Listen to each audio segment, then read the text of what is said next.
Aldi Taher doakan Kaesang Pangarep jadi presiden dan Erina Gudono segera dapat momongan. Aldi Taher mendoakan agar Kaesang Pangarep menjadi presiden tahun 2024. Tak hanya itu, Aldi Taher juga mendoakan agar Erina Gudono segera dikaruniai momongan.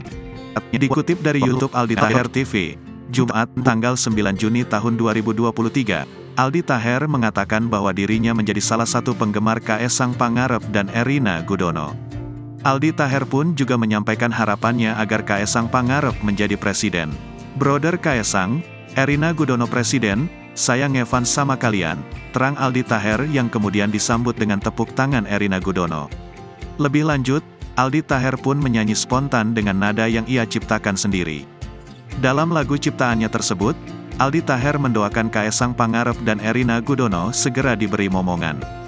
Aldi Taher doakan segera dapat momongan, biar ngalahin keluarga Atta Halilintar, tutur Aldi yang membuat Kaesang hanya tertawa.